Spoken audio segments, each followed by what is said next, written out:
Hi everyone, welcome to Jen the Realfluencer. My channel here is all about helping you find your most confident self through fashion, style, and beauty. So welcome if you're new here, or welcome back. So I'm doing a subscriber requested video today. I'm very excited about it. We're gonna talk about all the different ways that you can tie laces, and this is like not an all-encompassing list. Please leave your ways down below if you don't see them here. This is just some of the ways that I've been tying laces to kind of give maybe your shoes a little bit more of an edgy feel, a little bit more of like a cool girl, too cool for school. That made me sound way too cool for school. We're just gonna kind of get into all of that. It's mostly gonna be voiceover, and I'm really just excited to share it with you. I actually have one pair of shoes in here where I literally was gonna return them, but then I decided to tie them differently, and for me that made all the difference. It was kind of surprising. So tying your shoes, although seemingly unimportant, is important. It's important. I wanted to start off here with like a few basic tips. I found one of the key things to be definitely having looser laces. So, you know, when you think of a general shoe, you're like lacing it up real tight. Do the opposite. And another thing would be the idea of having the shoe almost have an exaggerated tongue look. Another thing here is laces. As you can see, the whole video is about laces, so we're gonna talk about tying laces. But even if you get a shoe, and I've done this, the laces just weren't vibing with me, so I just got new laces. Do keep in mind when you're wearing a looser kind of laces throughout the body, like the part that's actually laced up, combined with then the laces maybe not being as tight, or maybe they're not tight at all, coupled with this idea of having an exaggerated tongue look. I found one of the compromises with this is I generally am getting my shoes about a half a size smaller, because otherwise I tend to walk out of them. The laces do a lot to hold our shoe on, right? And when we're kind of doing it like a little cool girl style, that is not always the case. So do keep that in mind. First up, we have a classic kind of hiker boot. I am going to tie this 3 different ways. With the first way, I have it just kind of laced up to the main body, and then there's those 2 kind of separate holes at the top there. So I'm going up through the holes, and then what you're gonna see is that I'm just making a knot. And what you're gonna find with this type is it is gonna let the lace freely hang there, but because it's going up and then you're making the knot, the way it hangs is kind of even more sloppy. So it looks like a little bit more effortless, like I don't care to tie my shoes kind of a look. So the next one will be the opposite of that. In this example, we have the same kind of starting point, but instead of going up through that hole, I'm going down, and I'm gonna do the same thing, but it's actually hanging down because it's going down through that hole. Is hole the right word? I mean, it is, but like, what are these things called? I feel like I'm gonna keep saying shoe hole and lace hole, okay? But because it's facing down, I'm not gonna tell you that's a polished look, but it's kind of more of a directed hang, if that makes sense. There's gonna be a lot of really technical terms in this video, like directed hang and lace hole. I'm a goofball if you're new here. Hello. And then this last one, I am starting with the same starting point, but then instead of crossing it over and going up into the one lace hole, I am putting it up through both of those lace holes. It's just a slightly different look, and this way the tongue is actually going to be able to stick out farther because there's one less crisscross. I noticed that it looked a little bit long. If you ever notice that, where you kind of tie it and then it's just kind of hanging there and it's just hitting the ground, just give it one more tie. I mean, if it's too long, doing 2 ties, 3 ties, whatever, to make kind of a bigger knot is not going to do it. It's not going to get it off the ground. You probably want to look at a different way to tie it, but sometimes the double tie can end up looking kind of cool. Next one, we've got sort of like a Converse Dupe. This one I kind of left how you can see a traditional tie would look. And by the way, there's nothing wrong with these traditional ties, okay? That's not what this video is about. There's nothing wrong with those. As you can see on the right side, the laces are just a little bit loose. I don't even have the tongue overly exposed here. You can certainly do that. There's always ways to customize this. But I noticed that the laces were pretty short on this one, so I just have it going through the top holes and I just knotted it. And that's really literally all I did because the laces were short enough to do that.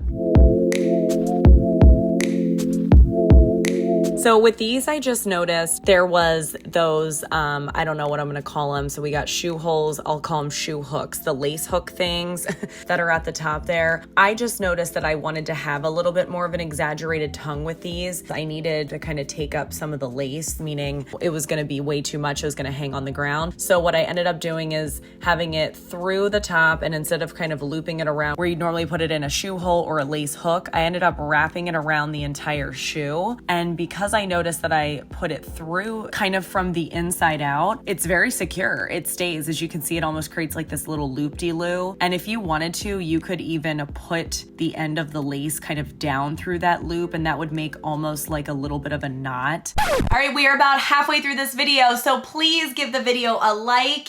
If you are digging it so far, I truly, truly appreciate it. It helps my channel out so much. This is gonna be kind of the traditional quote unquote fashion blogger shoe tie that a lot of people do with their golden gooses. I often say gray goose, so we'll say they're gray gooses. And the idea is that you're not tying them traditionally and you're kind of making like a little nub. There's, again, I told you there's a lot of technical terms in this video. The key here is to make it as close to just like a little knot nub as possible. If you guys have any tips for doing this, because honestly, I'm not even the best at this. I end up probably having a little bit more of a nub than I want to. So please leave your tips below. As you can see, the shoe on the one side is kind of the traditional tie. And then the other one that I'm doing here has the looser kind of exaggerated wider width because I loosened up the body of the laces there, and then that tie, it makes it more of a slip-on shoe. Keep that in mind too. If you are gonna convert some of these to essentially slip-ons, you really do need the body of the laces to be looser, because otherwise you're never gonna get that thing on your foot. It's definitely customizable, meaning I didn't have to go up to the very top lace hole to start doing that little nubby thing. I could have done it lower and had a more exaggerated tongue. I am not joking when I tell you that I was gonna return these shoes until I started playing around with the way they were tied. The one that you can see here on the right-hand side is how it's shown on the website. It's how it's shown on the model. It's how it arrived at my house when I ordered them. It felt a little bit too, I don't even know, boxy.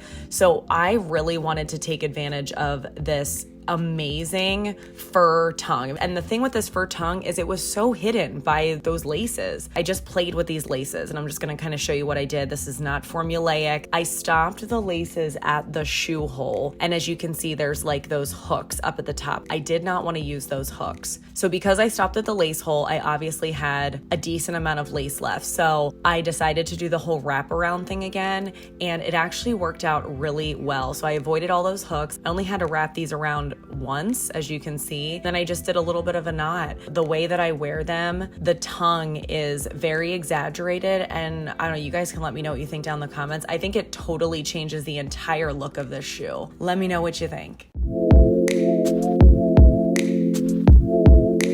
I noticed the laces were kind of short enough that I was able to almost do like with the Converse Dupes. So this was almost like those, but with a slightly more exaggerated tongue. That kind of crisscross that normally would be potentially in front of the tongue, I actually decided to put it behind the tongue. I would have the same look, right, if I stopped at the lace hole below the top hole, meaning if I let the lace come out there, it's a very similar look in terms of it's the same amount of tongue hanging out. But what I decided to do was take it up to the top lace hole and tuck the crisscross behind the tongue. So this does a few things. Number one, it helps keep the tongue kind of out and give it that look that you want, but it also makes it a little bit more secure because as you can see, when your foot would be sitting in there, that crisscross lace is going to hit your foot sooner than the tongue would. And remember what I said earlier about having these tongues be more exaggerated with looser laces and all that kind of stuff. It does make the shoes more likely to slip off your feet. These here, I just wanted to show an extraordinarily basic example of just you don't have to tie your laces, right? I have them tucked in here. This is just the idea of lacing it up, kind of looser style to become a slip-on, and then just really not doing anything else with the laces other than just tucking them in. Really wanted to showcase how I tied these Vans because I think, again, you can see on the right, along with the cat hair there, is kind of the traditional way. So I really wanted an exaggerated tongue on these. Really what I ended up doing with these was tying them sort of fashion blogger, how we did earlier with like the little nubbies. But in this example, the little nubbies aren't as kind of small, and I have the remaining part of them just kind of hanging down.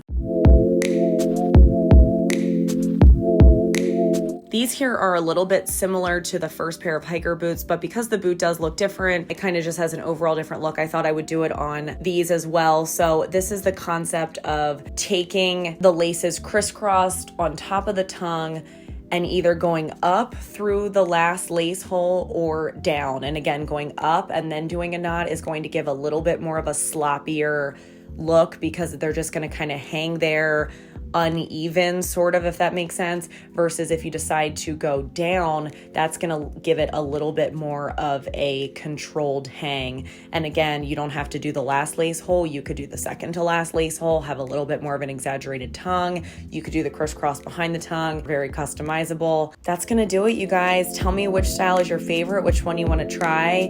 And I know I'm sure I missed a ton of styles, so please leave any more in the comments down below so that we can all benefit from that. And I will see you in the next one. Bye.